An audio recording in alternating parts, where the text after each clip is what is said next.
Bom dia, queridos irmãos e irmãs, que a graça e a paz do nosso Deus seja sobre a sua vida no dia de hoje. Mais uma escola bíblica dominical da Igreja Presbiteriana de Laranjeiras, Igreja Presbiteriana de Colina e também Igreja Presbiteriana de Serra Dourada. Nossa igreja aqui na Serra, no Espírito Santo. Você que está nos acompanhando em casa, nós estamos dando início à nossa escola bíblica dominical para aprendermos mais da sua palavra. E eu louvo a Deus pela sua presença. E isso demonstra que você quer aprender mais de Deus. Isso demonstra o seu amor para com Deus e com a palavra do Senhor, como primazia na nossa vida. E eu quero falar justamente sobre isso. Quero que você abra sua Bíblia no texto do Salmo 119. Nós vamos ler do versículo 97 até o versículo 102. Salmo 119, versículos 97 até o 102, que diz assim: Quanto amo a sua lei, é a minha meditação todo dia.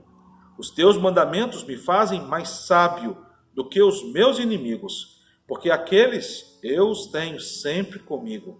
Compreendo mais do que todos os meus mestres, porque medito nos teus testemunhos. Sou mais prudente que os idosos, porque guardo os teus preceitos. De todo mau caminho desvio os pés, para observar a tua palavra. Não me aparto dos teus juízos, pois tu me ensinas. Que Deus abençoe a leitura da sua palavra.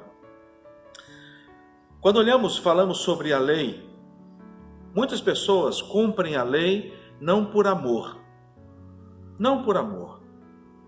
Muitas pessoas cumprem a lei com medo do juízo da lei, com medo da punição do não cumprimento da lei. O brasileiro ele é conhecido como aquele que dá sempre um jeitinho. Para as coisas dos homens pode até funcionar, mas para as coisas de Deus, não. Aqui o salmista ele vai declarar, primeiramente, o seu amor para com a lei. E a lei é a palavra do Senhor, é a Bíblia. A lei, ela traz aqui esse sentimento no coração do salmista. E em diversas ocasiões, o salmista ele fala a respeito disso. Quando nós lemos lá o Salmo 1, o salmista vai declarar esta verdade. Quando ele vai dizer: bem-aventurado o homem que não anda segundo o conselho dos ímpios, não se detém no caminho dos pecadores, nem se assenta na roda dos escarnecedores. Antes o seu prazer, quer dizer, a sua alegria, o seu contentamento está na lei do Senhor, e nela medita de dia e de noite. Ele vai dizer aqui para a gente deste amor à lei. Eu disse hoje e ressaltei aqui logo no início da minha palavra, da sua presença na escola bíblica dominical. É o amor à lei. É muito interessante você ver pessoas recém-convertidas lendo a Bíblia, do Gênesis ao Apocalipse. Pessoas se debruçando diante da palavra de Deus e se maravilhando com o que a palavra de Deus traz para os nossos corações. O salmista aqui, ele vai dizer que ele ama a lei do Senhor, porque ele sabe que a lei do Senhor, ela foi criada não para punir o ser humano, mas para o fim de oferecer ao ser humano o amor de Deus, o cuidado de Deus. E a gente olha isso. O salmista vai dizer: eu amo a tua lei. Ele vai dizer ainda mais: é a minha meditação todo dia. É a meditação todo dia. E isso por quê? Porque durante todo o dia, irmãos, nós tomamos decisões. Porque durante todo o dia, nosso pensamento, ele traz ao nosso coração e à nossa mente diversas coisas.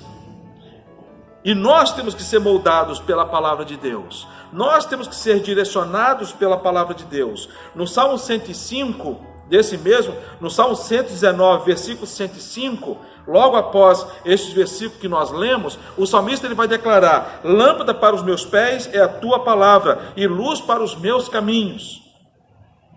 E aí você pode me dizer: mas pastor, o que vai acontecer comigo? O que acontece com as pessoas?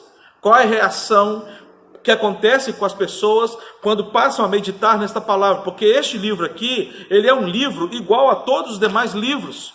Ele é feito de folha. Se eu puxar essa página aqui, você pode ter certeza que ela vai rasgar. Se eu colocar álcool aqui e riscar um fósforo e jogar aqui, ele vai queimar, ela vai queimar. Nós sabemos na história de quantas Bíblias foram queimadas. Quantas Bíblias foram queimadas?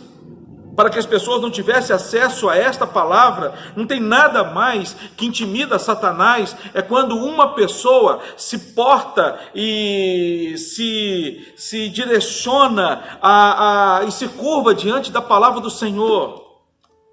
Porque esta palavra aqui é a nossa espada. Ela é uma arma. A minha é grande. Eu disse isso na quarta-feira no estudo bíblico. A minha Bíblia de fato é uma arma. Por ser grande aqui na cabeça, mas não é por causa disso, não é você jogar, sabe? A Bíblia aqui, ela é para a gente uma arma, porque a gente sabe que ela é uma espada. E esse salmo, no número 119, o salmista, ele vai declarar esta grande verdade, quando o salmista, ele vai dizer para mim e para você: olha, quanto amo a tua lei, é a minha meditação todo dia. Em outras palavras, ele está dizendo: olha, eu cumpro os seus mandamentos, a sua lei, não por conta do medo do castigo, mas eu amo a lei do Senhor, porque eu sei que essa orientação, ela vem do Senhor, para o benefício da minha vida, para o benefício da minha família. E ele vai dizer: eu medito nela todo dia, porque a minha mente ela não pode ficar vazia durante todo o dia. ela tem que ser ocupada pela palavra de Deus. E essa palavra de Deus, que vai ser lâmpada para os meus pés e ela vai ser luz para os meus caminhos. É ela que vai me dar o norte, é ela que vai me ajudar nas minhas decisões, é ela que vai me orientar, é ela que é a nossa bússola, porque eu não sei nem utilizar uma bússola. Se alguém me der uma bússola, eu tenho uma bússola em casa, mas se alguém me der uma bússola para poder me orientar, só sei que é o norte, sul, leste, oeste, mas hoje, se o salmista fosse escrever aqui alguma coisa mais moderna, ele ia dizer, olha, lâmpada para os meus pés, lâmpada para os meus pés é a tua palavra e luz para os meus caminhos, e ele ia completar, e é um GPS para a minha vida. Ele ia dizer, vira à direita, vira à esquerda, vai reto, vira à esquerda, você chegou ao seu destino. Sabe? Aí você pode perguntar, mas pastor, qual é a consequência? Qual é a consequência? Como eu disse para vocês, este é um livro como outro qualquer. Se a gente puxar, rasgar, botar fogo, vai pegar, mas esse livro difere de todos os outros demais livros. Por quê? Porque este livro aqui, ele é a palavra de Deus. Nós nos debruçamos diante da palavra de Deus. E este livro aqui, ele se torna especial para mim e para você por ser a palavra de Deus. E por ser a palavra de Deus, ele envolve toda uma ação extra-humana, uma ação divina nas nossas vidas e no nosso coração, na nossa alma.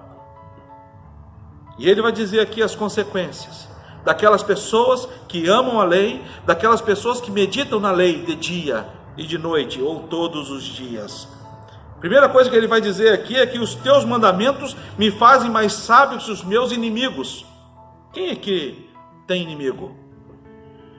O salmista Davi, ele tinha diversos inimigos, pessoas que tramavam contra ele, pessoas que tramavam contra a vida dele. E Davi, ele vai dizer, esta palavra, os teus mandamentos, os teus mandamentos me torna a pessoa mais sábia que os meus inimigos. E Davi sempre desbaratou os seus inimigos.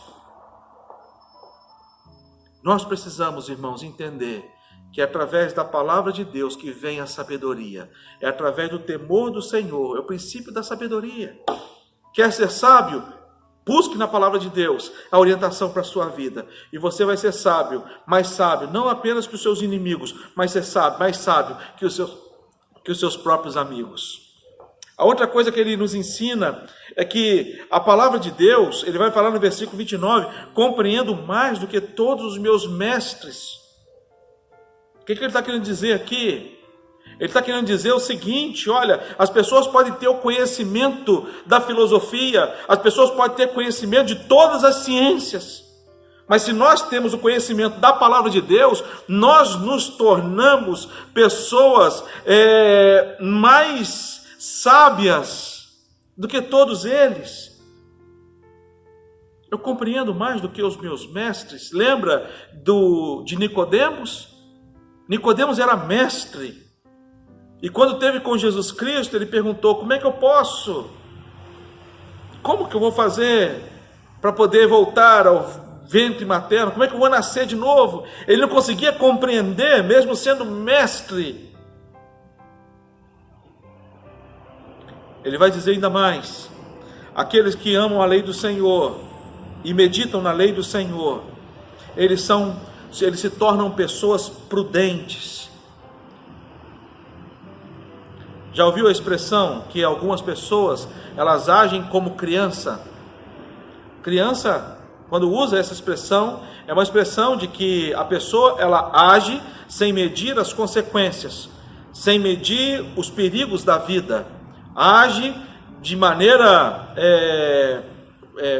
voluntária ou involuntária, sem medir essas consequências. Os idosos não.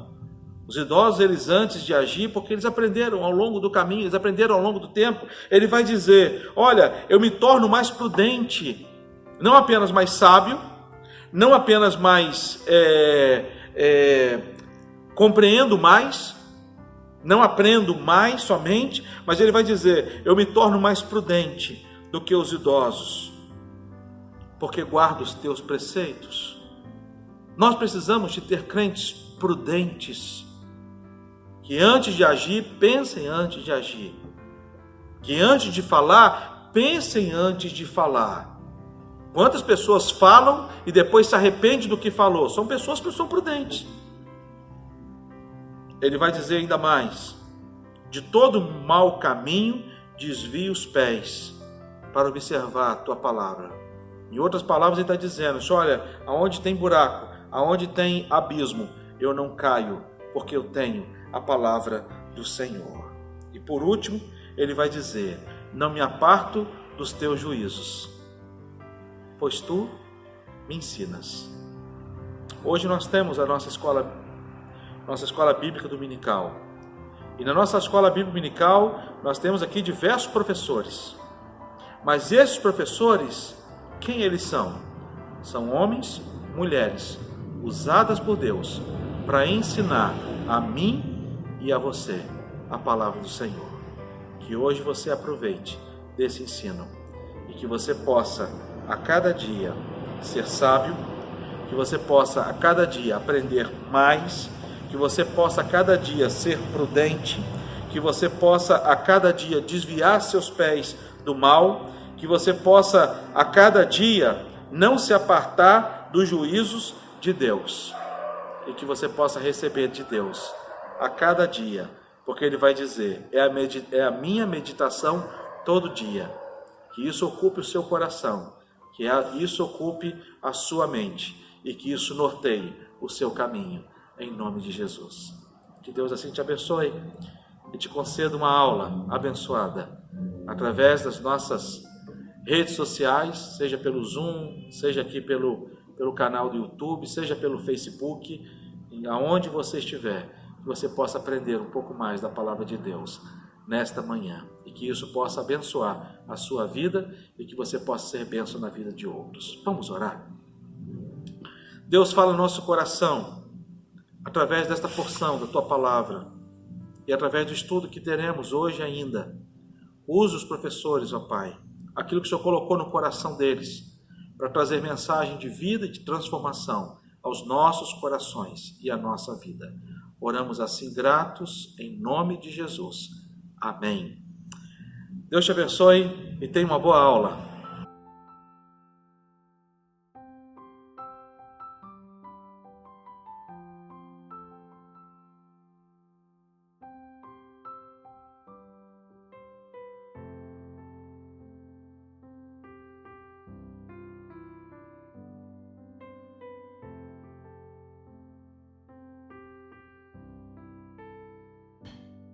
Bom dia, amada igreja. Bom dia, irmãos que estão aí do outro lado nos ouvindo. Obrigado por vocês permanecerem conosco nesta manhã. Obrigado por que vocês tenham acompanhado as nossas aulas. Apesar de ser aulas gravadas, nós temos nos esforçado para dar o melhor para vocês aí do outro lado.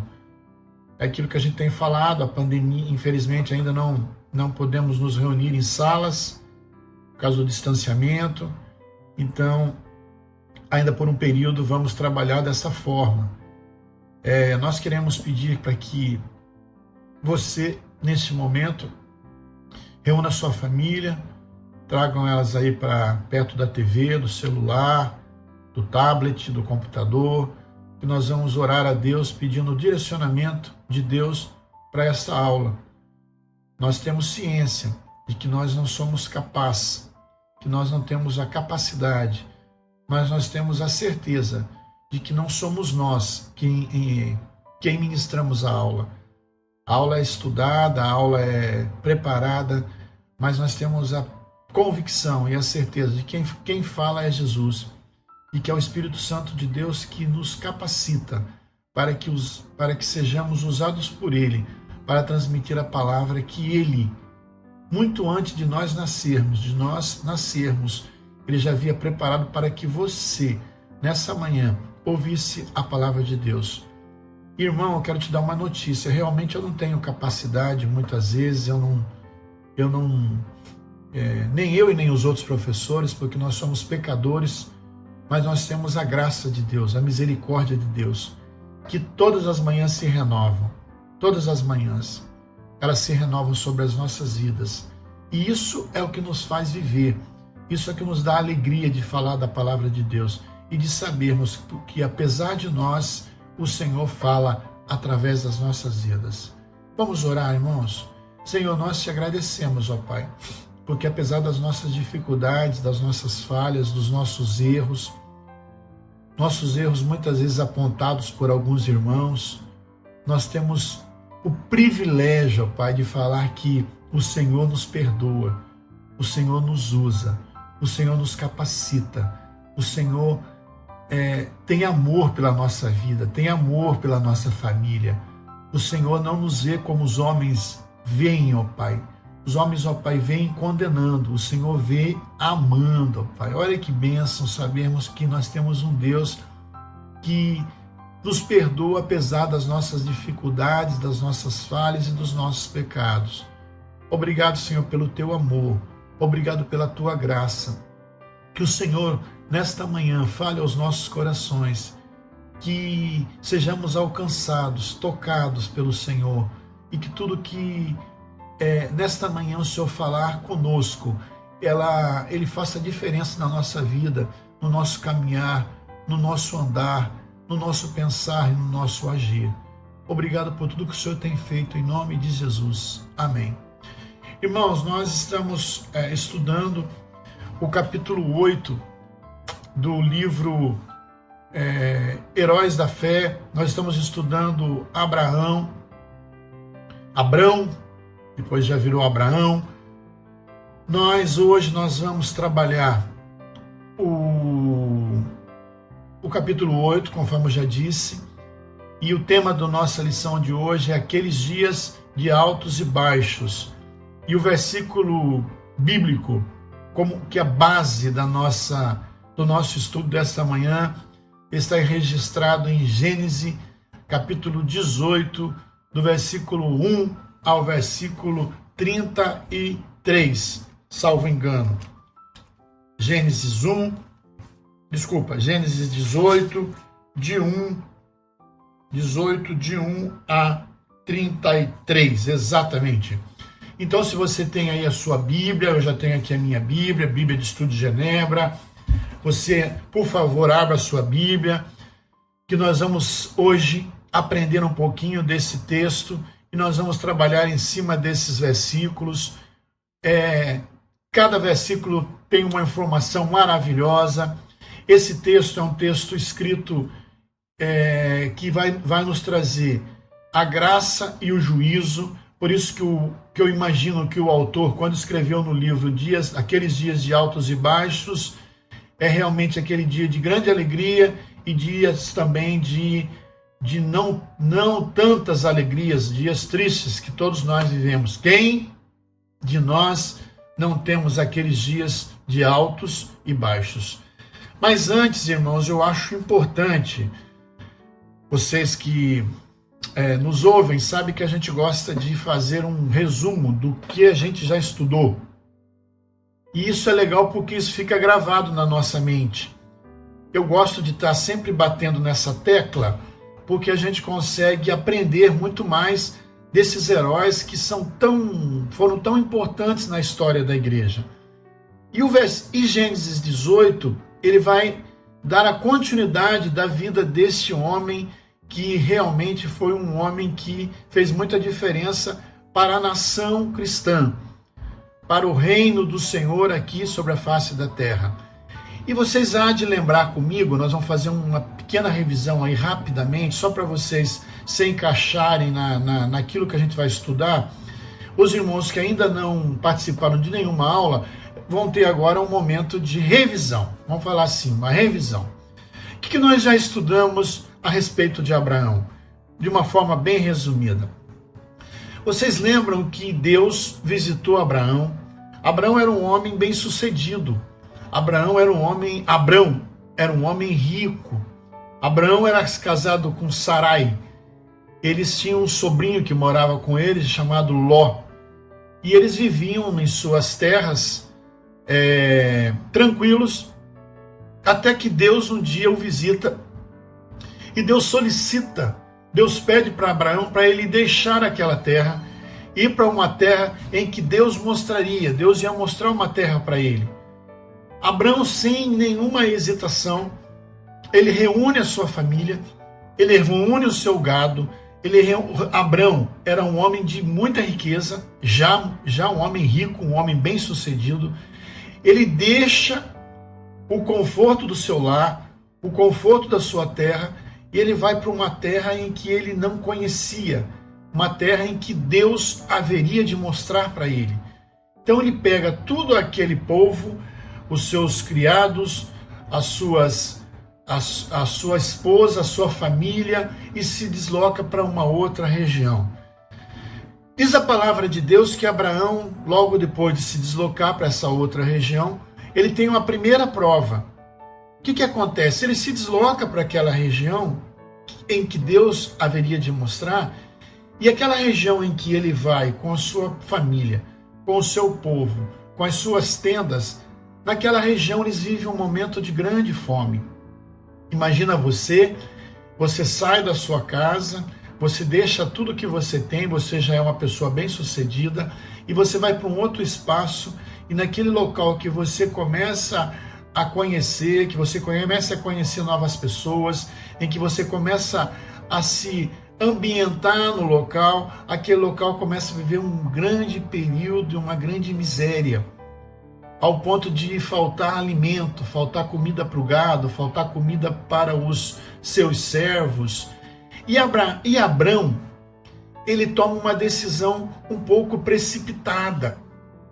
O que Abrão faz? Abrão, quando Deus mandou ele sair, ele ouviu o que Deus havia de falar, e ele não questionou a Deus, e ele obedeceu a Deus.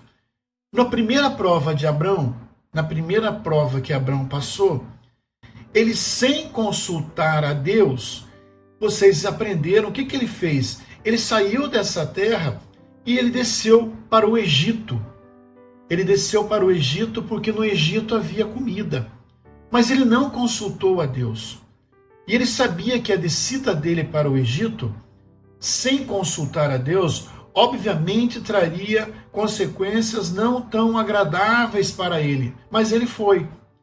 Ele não pensou naquilo que Deus haveria de mostrar. Ele foi baseado naquilo que o seu coração havia pensado, aquilo que o seu coração havia mostrado para ele.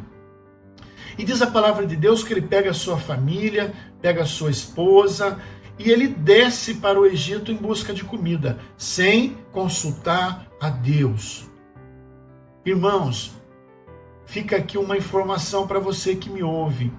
Todas as coisas que nós cristãos queremos realizar, temos vontade de fazer, isso tem que ser feito baseado numa consulta a Deus. Saber se Deus está aprovando aquilo. Como que a gente consulta a Deus? Orando, esperando a resposta de Deus. Ah, mas Deus desce e fala? Deus desce e fala. Não através de várias coisas. Você sabe disso. Então, se você está preocupado, se você tem alguma coisa que você precisa decidir, não tome decisão precipitada, irmão.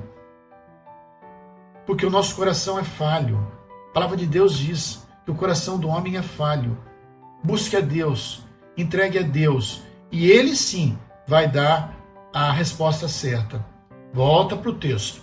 Abraão desceu. Abraão conhecia o Egito, obviamente. Abraão conhecia Faraó, o rei do Egito.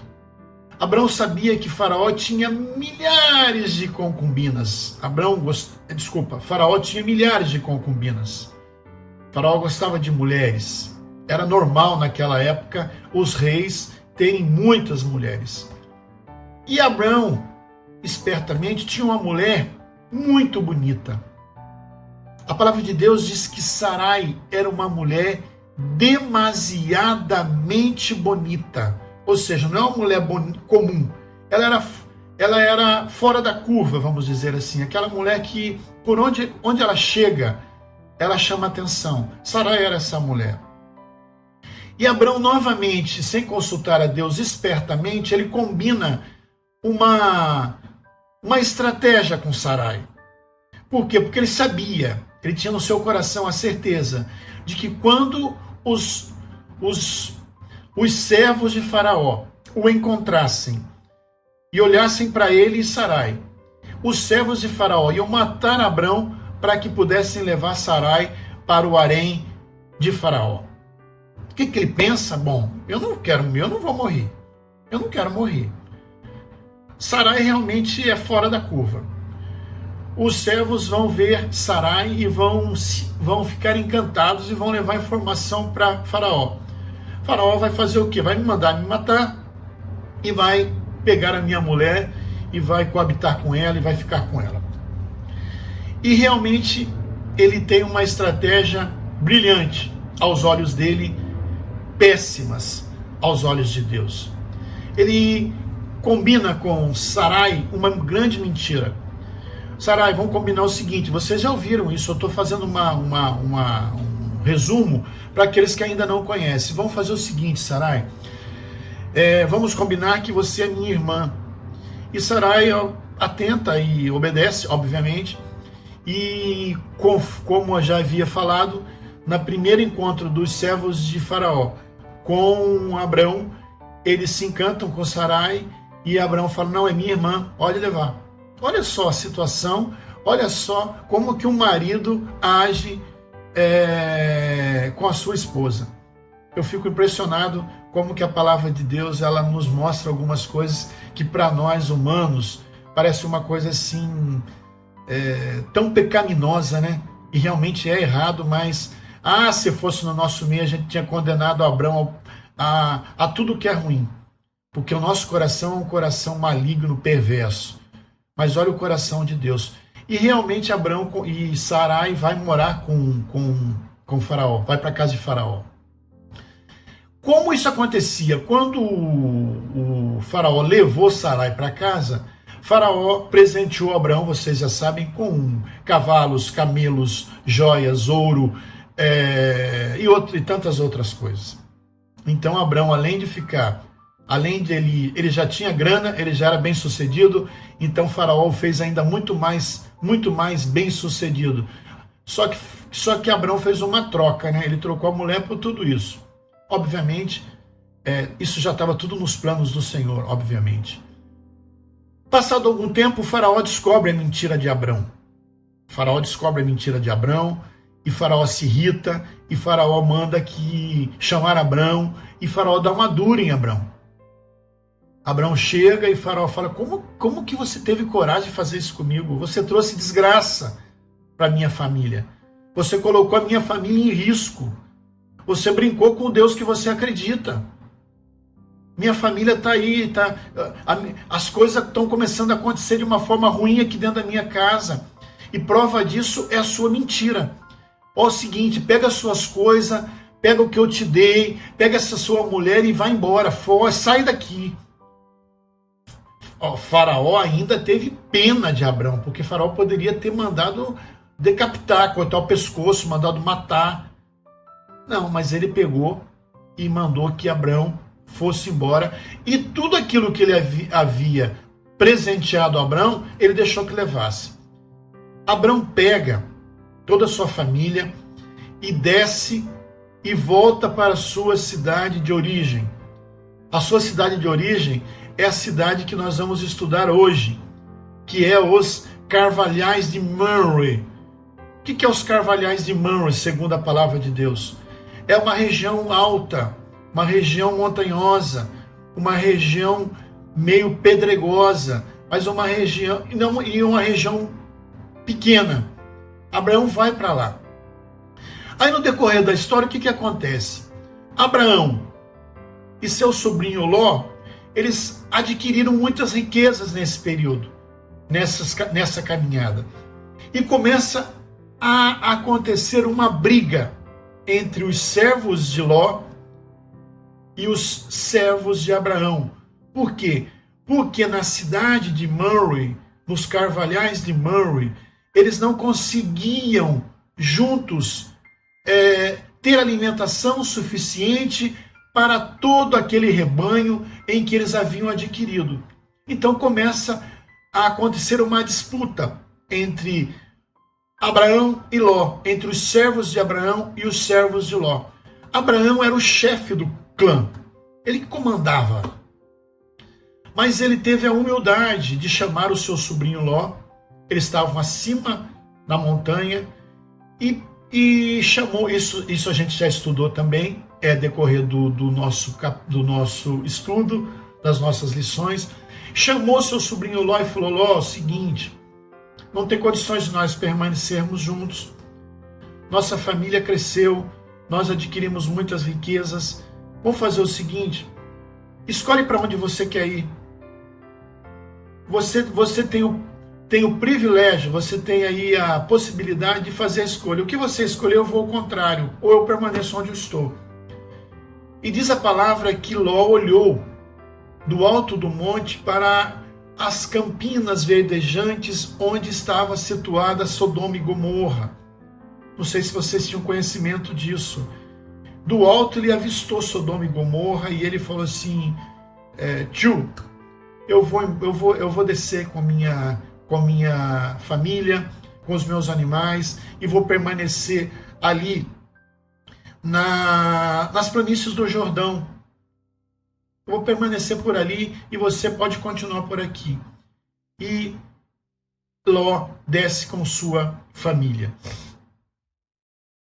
Prestem atenção que no capítulo 14 houve a invasão dos 4 reis da Mesopotâmia, que é a planície do Eufrates, contra os 5 reis da planície do Jordão, onde estava Sodoma e Gomorra.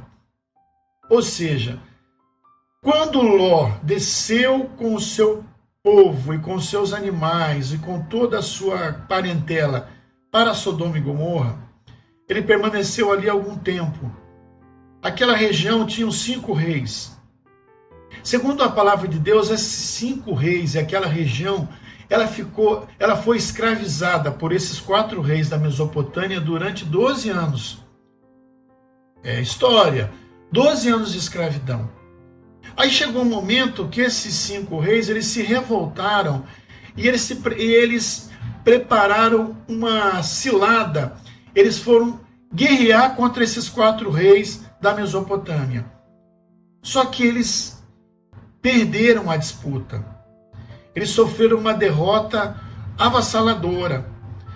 Além da derrota, como eles foram derrotados, esses reis da Mesopotâmia, o que eles fizeram? Eles pegaram e levaram esse povo cativo. História da Bíblia. E junto com esse povo foi Ló e a sua família. Passado algum tempo, Abraão descobre que Ló e a sua família havia sido levado cativo. Nós estudamos isso também, por aqueles reis. E diz a palavra de Deus que Abraão reúne os seus homens, 318 homens, mais outros homens da província. Eles preparam um ataque estratégico e eles vão até aquela região e eles conseguem libertar o seu sobrinho Ló e alguns daquele povo que retornam para Sodoma e Gomorra. Retornam para Sodoma e Gomorra. Nós vimos isso. Então, Abraão foi e retornou com o seu sobrinho Ló para o seu lugar de origem.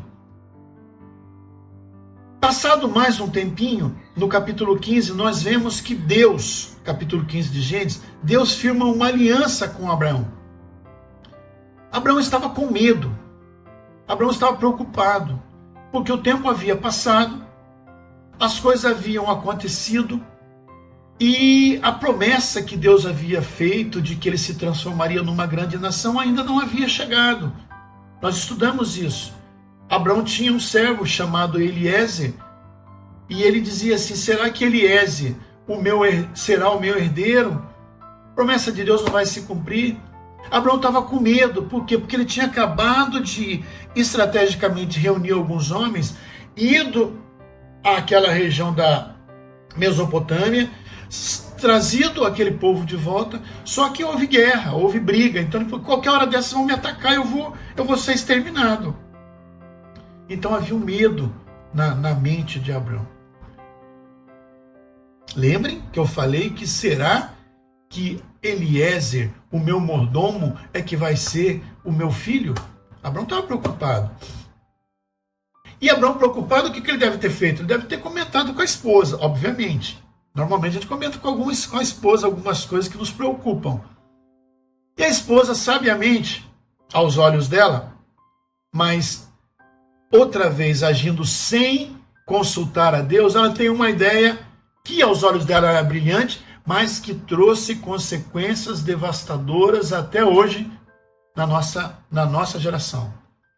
O que Sarai pensou? Bom, eu tenho uma serva, o nome dela é Agar. Lembro disso? Agar, Sarai, já tô velha, já não tenho mais condições de conceber, já não tenho mais prazer. Abraão ainda consegue fazer alguma coisinha. Eu vou fazer o seguinte, Sarai, eu vou combinar com Agar para que coabite com Abraão e que, quem sabe, dela a gente vai ter um filho. Porque, na verdade, a serva, Agar, caso ela engravidasse, aquele filho nascido poderia ser considerado filho de Sarai. E combina com Abraão, e Abraão, sem questionar, sem buscar a Deus, aceita o conselho da sua esposa e coabita com Sarai, onde nasce Ismael. Ismael trouxe consequências drásticas para essa família, o nascimento de Ismael. Nós vamos ver no decorrer da nossa lição. E aí, nós chegamos no capítulo 18, que nós vamos estudar nesta manhã. O capítulo 18, irmãos, é um capítulo em que há a visita de Deus e de 2 anjos à família de Abrão. Desculpa, rebobina a fita um minutinho. Antes de a gente chegar nessa parte, nós tivemos a última lição dada por Fausto, que Deus visita Abrão, muda o nome de Abrão para Abraão. Não sei se vocês lembram disso. Abraão, que era o pai Abraão passa a ser o pai de uma grande nação e muda o nome de Sarai para Sara. Beleza, agora a gente vai para o capítulo 18, onde Deus visita Abrão. Hoje, Abraão. Conta-se a história, se vocês pegarem a Bíblia, pode pegar a Bíblia aí que está na minha mente o que a gente vai estudar hoje. Conta-se a história que Abraão estava na porta da sua tenda, no maior calor do dia. Na minha visão, o maior calor do dia é mais ou menos ao meio-dia. Então era meio-dia mais ou menos, ele estava na porta da sua tenda, quando ele percebe a chegada de 3 homens. Alguns estudiosos, entre eles Martinho Lutero, classificaram que esses 3 homens eram o Pai, o Filho e o Espírito Santo, ou seja, a Trindade. Outros estudiosos também chegaram a admitir que essa visita que Abraão recebeu em Gênesis 18 se tratava da Trindade. Se você pegar na palavra de Deus, e a Bíblia de Genebra já começa ali logo como introdução, dizendo assim, ó, Deus, o Senhor e 2 anjos visitam Abraão. Então a gente já vê de cara que, na verdade, a visita foi de Deus, o Pai, e 2 anjos que vieram visitar Abraão. O que a gente aprende nesses versículos que nós vamos decorrer nesta manhã? Primeiro, eu quero que você grave o seguinte. No capítulo 18, nós vamos ver que Abraão é um ótimo hospedeiro. Então, a primeira coisa que a gente aprende no capítulo 18, é Abraão como um anfitrião, como aquele cara que recebe com amor, com carinho, com zelo o nosso Senhor Jesus. E vejam comigo aí, rapidamente, o que nos mostra a palavra de Deus em Gênesis, no capítulo 18, no versículo 3, a partir do versículo 3. Diz a palavra de Deus assim, ó, e disse: Senhor meu, se acho mercê em tua presença, rogo-te que não passes do teu servo. Ou seja, quando aqueles homens chegaram à tenda de Abraão, Abraão falou assim: Senhor, permaneça aqui em casa, permaneça comigo nesta manhã, almocem comigo. Me arrepia, irmãos, porque me remete também àquela passagem em que os dois discípulos no caminho de Emaús, caminhando, quando eles perceberam que tinha um homem com ele, depois eles perceberam que era Jesus, ele fala assim: fica, Senhor, já se faz tarde. Tem até um cântico que diz: tem meu coração para pousar. O desejo daqueles homens de permanecer com Jesus. Aqui nós vemos a mesma coisa. A alegria, o desejo de Abraão em receber o Senhor Deus, o Deus de Isaac, o Deus Pai na sua casa. E olha como esse homem, esse anfitrião, esse hospedeiro, olha como que ele recebe, e a alegria dele em receber o nosso Senhor Salvador. Primeiro a gente vê que Abraão era um homem de grande posse. Eu acabei de falar com vocês, a gente fez aquela revisão. Abraão tinha muitos servos. Percebam isso, Abraão tinha muitos servos. Abraão era um homem de grande posses. Abraão, ele tinha, se ele fizesse assim, aparecia aquele monte de gente para o servir. Só que ele não faz nada disso. O que ele faz? Ele roga para que aqueles homens permaneçam. E ele fala o seguinte, no versículo 4, traga-se um pouco de água, lavai os pés, repousai debaixo desta árvore. Lembrem, irmãos, que eles estavam numa cidade desértica. Os homens chegavam cansados, suados, com os pés sujos.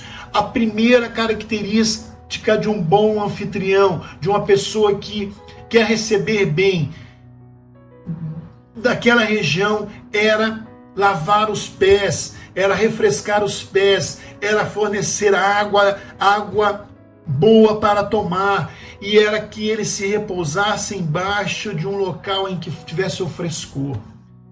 Então, primeira característica é essa recepção amorosa, calorosa, cheia, deu o melhor. E mais, logo em seguida ele falou assim, capítulo 5, que eu ia ler, 5, diz o seguinte: trarei um bocado de pão, refazei as vossas suas. Eles haviam viajado pelo deserto, visto que chegastes até vosso servo, depois seguireis avante. O Senhor respondeu para Abraão: tá, ok, nós vamos permanecer, nós vamos ficar. Aí eu quero destacar, irmãos, que Abraão tinha 99 anos nessa conversa com Deus. Abraão já era velho.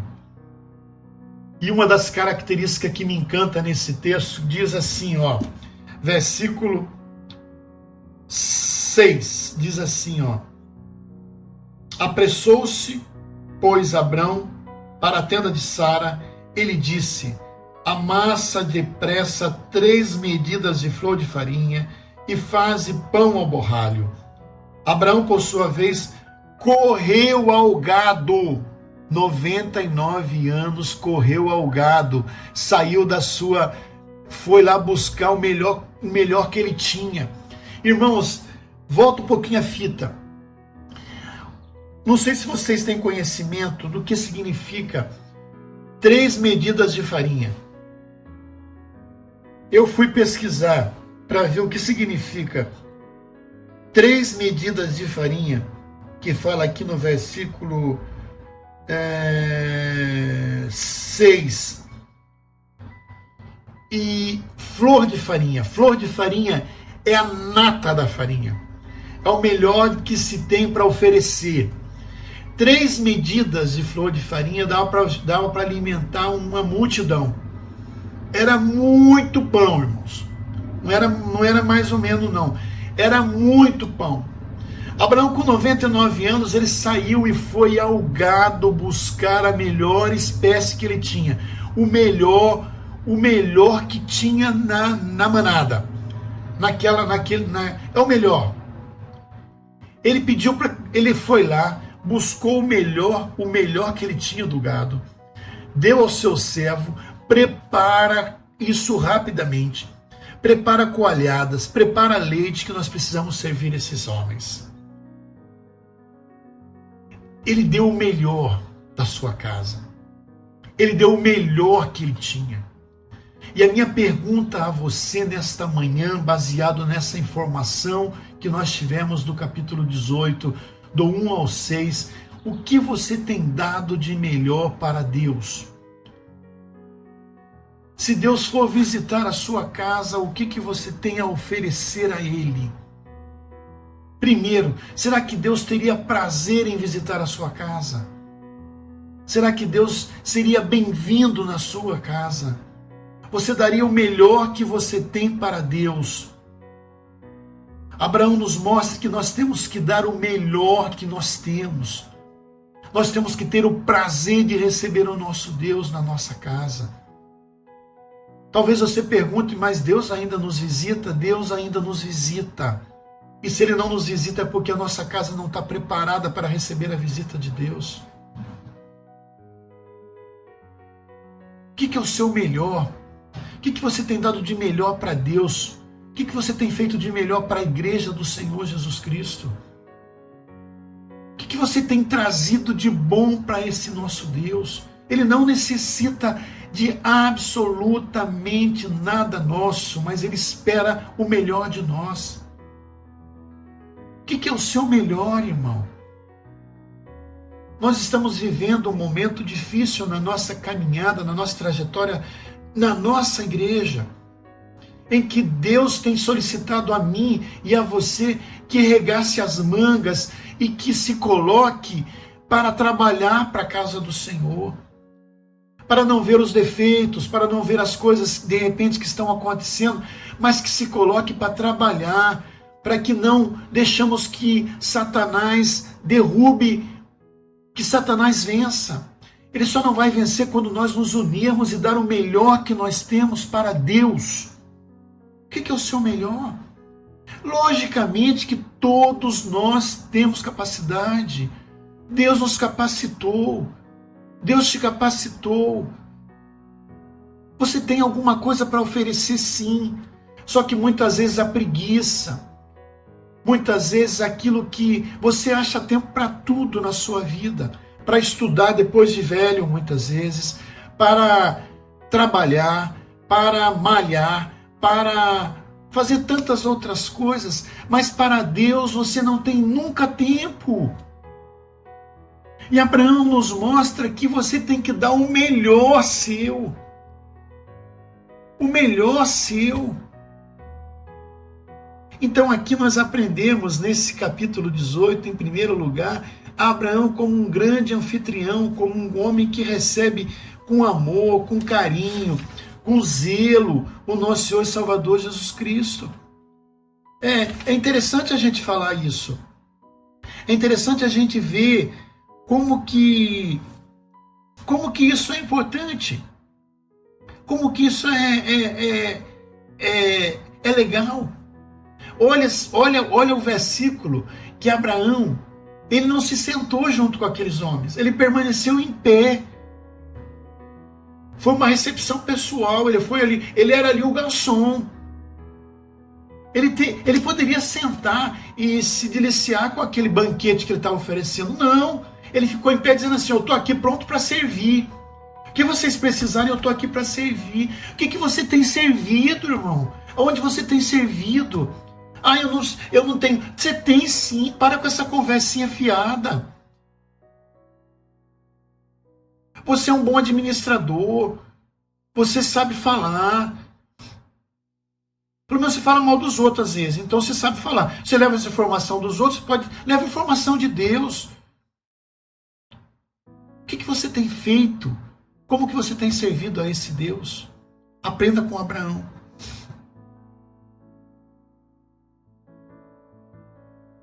O Senhor tem espaço na sua família? Como você recebe o Senhor em sua casa? No capítulo seguinte, irmãos, nós vemos que Deus faz uma promessa a Abraão. Até então, a promessa não havia data cronológica. Deus havia prometido a Abraão que ele seria pai de uma grande nação. Vocês lembram disso? Nesse versículo, nesse capítulo 18, Deus apresenta o tempo. Ele fala assim, daqui a 1 ano, o anjo voltará para sua casa e haverá um filho aqui. Abraão tem quantos anos? 99 anos. Sara tem quantos anos? 90 anos. 99 e 90 anos. Vamos combinar que parece impossível. Para você. Para Deus não existe impossível. O impossível para os homens é possível para Deus. Por isso, irmão, quando você fala assim, aquilo não tem jeito para você. Que às vezes só sabe julgar e tá com o coração cheio de mágoa e de pecado. Para Deus nada é impossível. Olha o que diz a palavra de Deus. Abra comigo aí e vê aí o versículo 9. Então lhe perguntaram,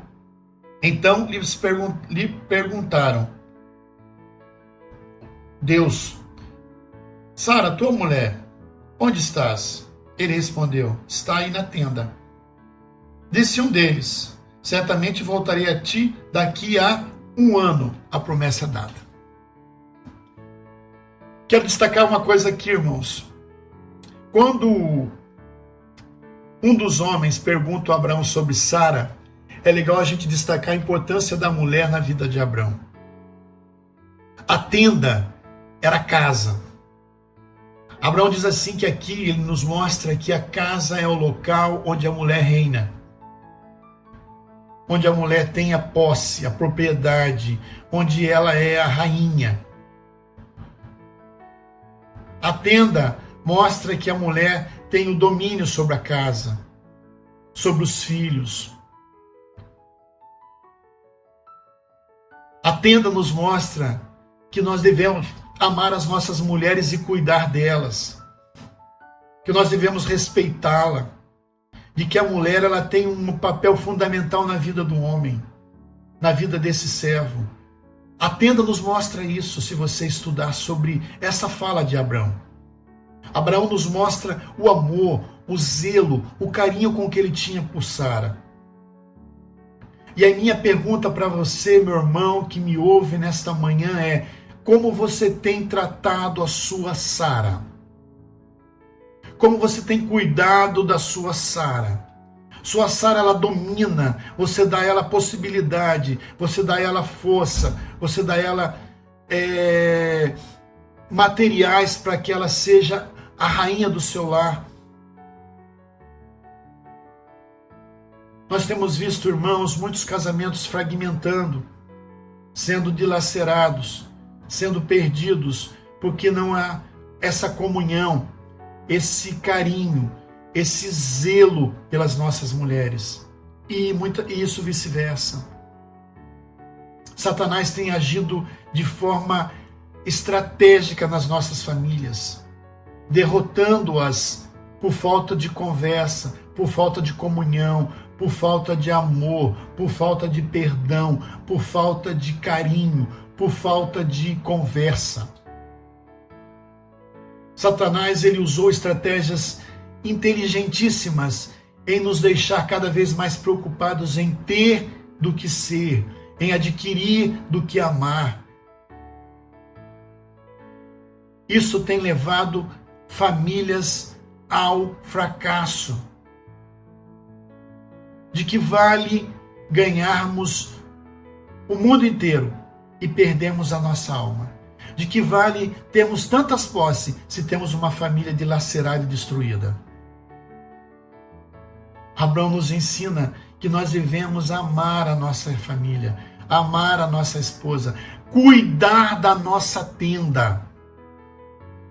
A nossa tenda é a nossa casa. Cuide da sua casa, irmãos. O que tem entrado na tua casa? que seus filhos têm visto?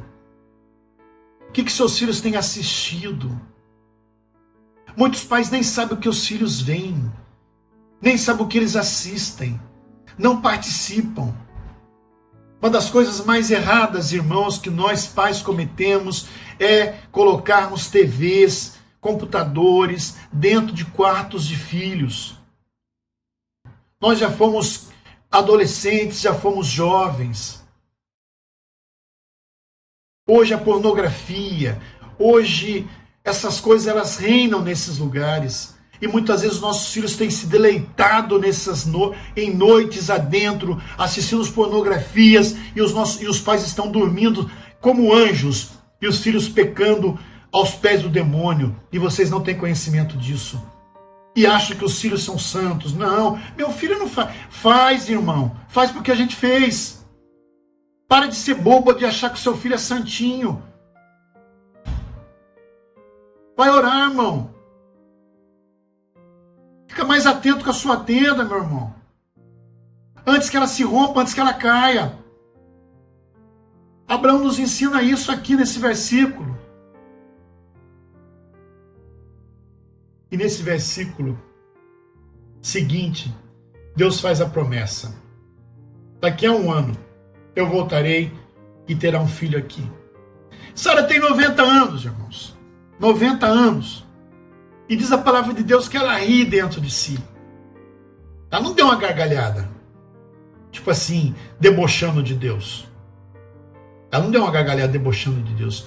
Mas ela riu no íntimo. E Deus conhece o íntimo do teu coração. Ah, você pode me enganar, pode enganar o pastor, pode enganar os presbíteros, mas a Deus você não engana não, irmão. E o que você tem rido dentro do seu coração, Deus vai lhe cobrar. E que bom que Deus vai lhe cobrar. Se você tem rido da desgraça dos outros, Deus vai te cobrar. Aqui Sara riu dentro do seu coração. Riu por quê? Porque ela tinha 90 anos. Diz a palavra de Deus que já havia cessado tudo que era humano para ela conceber. Mas a promessa foi dada. E Deus questionou Abraão. Por que riste, Saras, quando eu falei? Acaso para Deus a coisa é impossível? E Sara também não aceitou, não. Falou, não riste. É certo que riste. Você tá dizendo que eu não percebo aquilo que passa no seu coração? Deus falou mais ou menos para Sara. Obviamente que eu percebo. Obviamente que eu sei que você riu. Obviamente que eu sei que para você é impossível. Eu sei que dentro de você acha impossível, mas eu estou fazendo essa promessa. Aí Sara se aquietou. Porque é Deus que está falando. É Deus que está mandando o recado.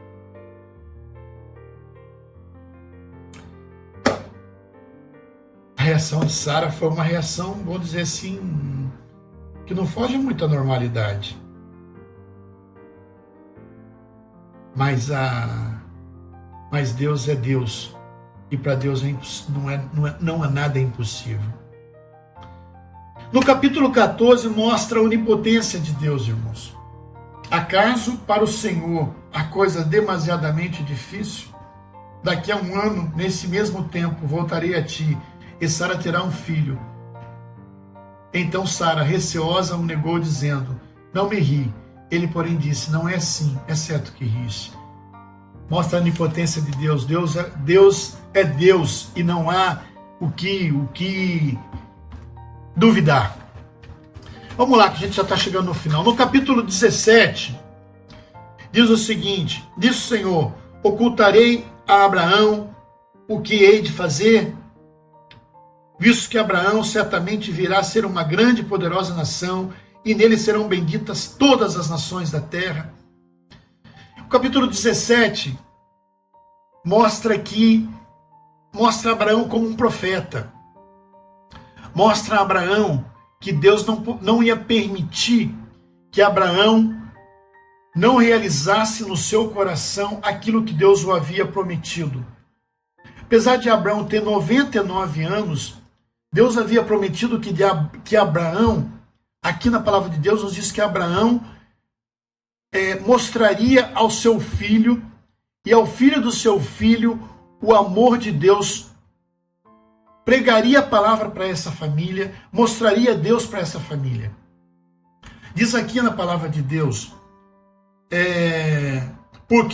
o versículo 19, porque eu o escolhi para que ordene a seus filhos e a sua casa depois dele, a fim de que guarde o caminho do Senhor e pratiquem a justiça e o juízo, para que o Senhor faça vir sobre Abraão o que tem falado a seu respeito.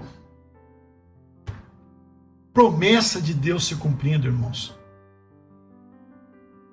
E eu não sei se vocês conhecem bem a Bíblia, mas eu gostaria de destacar que nesse versículo aqui, que Deus fala com Abraão, Abraão tem 99 anos. Lembre você que Abraão tem 99 anos. Isaac nasceu, Abraão tinha 100 anos. Gravem isso. Isaac nasceu, Abraão tinha 100 anos. Isaac casou com 40 anos. 100 mais 40. Então Abraão, quando Isaac casou, tinha 140 anos. Depois de 20 anos, Isaac casou com Rebeca e Rebeca engravidou. Com 20 anos. Então foram para 160 anos. Abraão tinha 160 anos quando Rebeca engravidou e teve seu filho. Abraão viveu 175 anos. Então Abraão conviveu com seu neto durante 15 anos. Aqui mostra Deus realizando na vida de Abraão a promessa que ele haveria de fazer, de que ele veria o filho do seu filho. 100 anos, irmãos, nasceu Isaac. 100 anos nasceu Isaac. Depois de 40 anos, Isaac casou. Depois de 20 anos, Rebeca engravidou. Rebeca era casada com Isaac, obviamente. E Abraão durou 175 anos e morreu em ditosa velhice. Deus mostra para nós que a promessa dele nunca falha. Que a promessa dele é real na vida. No capítulo 16, nós já estudamos, nós já vimos. No capítulo 16 ao 18, vai mostrar que Deus anuncia a destruição de Sodoma e Gomorra. E aqui, no capítulo 19, vai nos mostrar Abraão como um educador. Por quê? Diz assim, que eu já falei inclusive sobre isso.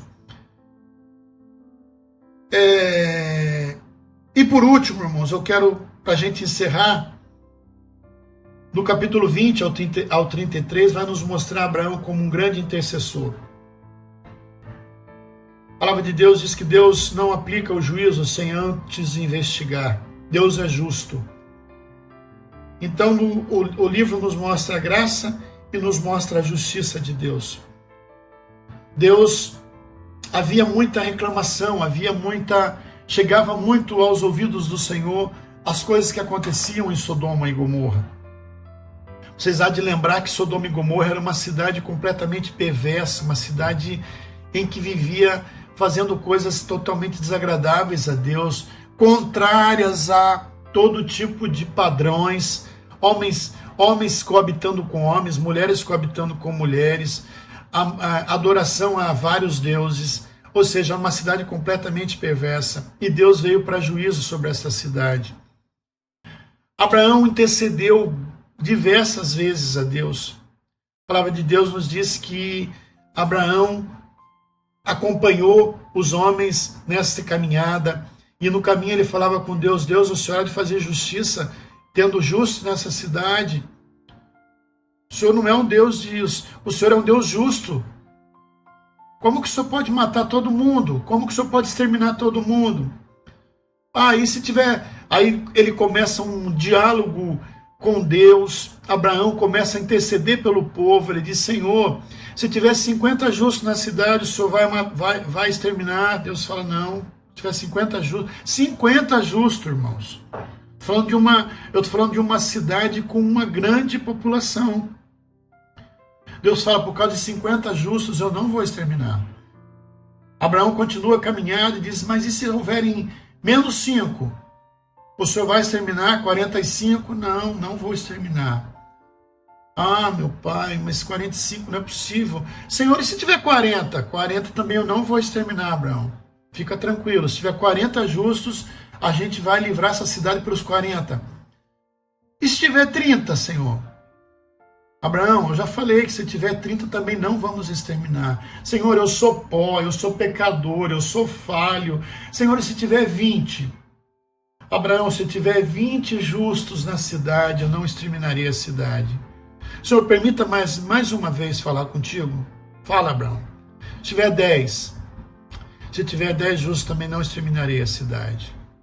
Diz os estudiosos que quando ele chegou a 10 era um número mínimo de pessoas de um grupo que fazia parte de um grupo. Por isso que ele parou ali em 10. Outros estudiosos dizem que 10 é porque pode-se levar em consideração que os 10 estavam envolvidos também a família de Ló. Por isso que ele ficou em 10, porque ele contou Ló, a mulher de Ló, os filhos de Ló e alguns servos de Ló. Por isso que ele parou em 10. A partir do 10 a salvação era individual. Deus falaria que não exterminaria a cidade.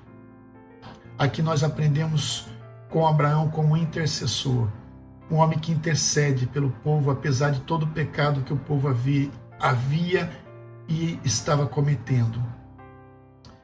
Fica para nós, irmãos, para nós meditarmos como que nós temos intercedido, que nós temos intercedido pela nossa igreja, por esse momento que nós estamos vivendo difícil, por tudo que tem acontecido no nosso meio. Falta oração no nosso meio, falta intercessão, irmãos. Falta derramamento, falta vigílias, falta jejuns. Nós acostumamos a ter um evangelho muito medíocre. Um evangelho de faz de conta, irmãos. Isso que é a grande verdade. Nós nos reunimos como fosse nos reunir para um encontro em um clube. Nós não nos reunimos para adoração a esse Deus. Adoração exige esforço, irmãos. Faz anos que eu não vejo, irmãos, uma igreja intercedendo e virando noite de jejuns e oração e clamor ao Senhor pela bênção da própria igreja, irmãos. Uma igreja que não ora, uma igreja que não intercede, é uma igreja fadada ao fracasso. Um povo que não ora é um povo fadado ao fracasso. Uma família que não ora é uma família fadada ao fracasso. Se você não ora, você é um ser humano fadado ao fracasso. Irmão, que aprendamos com Abraão. Deus tem promessa para as nossas vidas. Deus tem promessa para o seu coração. Acredite. Ore mais. Busque mais a Deus. Viva a palavra de Deus. Não se preocupe com o irmão, com a irmã. Se preocupa com você. Se preocupa com a sua vida. Trabalhe, irmãos. Busquem a paz. Vamos nos unir em oração pela nossa igreja, pelo nosso conselho, pelo nosso pastor, pelo nosso bairro, pelo nosso país, pela nossa nação. E que Deus, em sua infinita misericórdia, tenha misericórdia das nossas vidas. Que Deus nos guarde, nos abençoe e que nos dê uma semana na sua presença. Em nome de Jesus. Amém.